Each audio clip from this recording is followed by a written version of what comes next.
Jesus doesn't get the last word. Before we close, Joel ends chapter 1 without the situation being fixed. Read it carefully. At verse 20, the locust damage is still there. The fields are still empty. The streams are still dry. The storehouses are still desolate. The animals are still groaning. Guys, at the end of Joel chapter 1, nothing has changed except the direction in which Joel is looking. At the beginning of the chapter, everybody is looking where? At the devastation.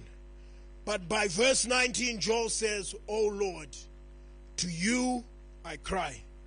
Sometimes the first miracle isn't that God immediately changes your circumstances. Sometimes the first miracle is God changes the direction of your heart. From the problem to his presence. From fear to faith. From self-sufficiency to dependence. From looking around to looking up. The prophet Joel hasn't seen restoration yet, but he knows where to turn. And church, that is faith. Faith isn't praising God only after the rains fall. Faith calls on God while the ground is still dry. It isn't worshiping only when the storehouses are full. Faith worships when the storehouses are empty. Faith isn't saying, "I trust God because I understand." Faith says, "I don't understand, but I know where to cry." And now we know something Joel had not yet seen in its fullness. Joel cried, "O Lord," but we know the one who came. Jesus Christ entered this broken, groaning world. He stepped into our devastation. He carried our sin.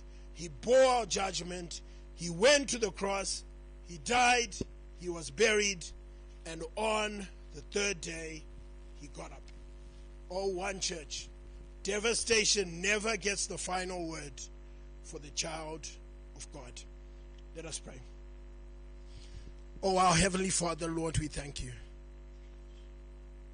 Lord, we thank you for who you are, and we thank you for what you've done.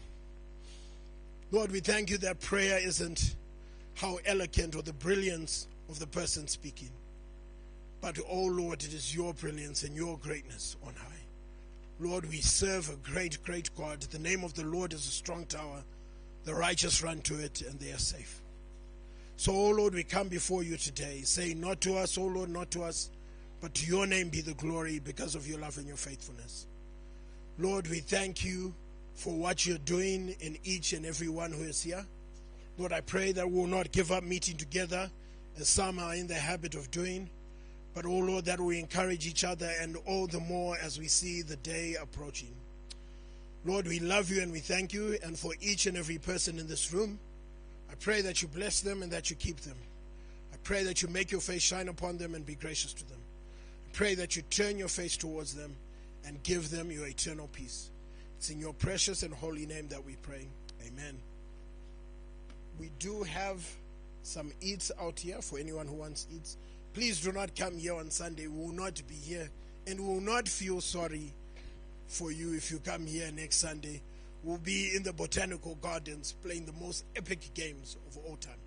So I look forward to seeing you next week. Hope you have a phenomenal week. See you next week.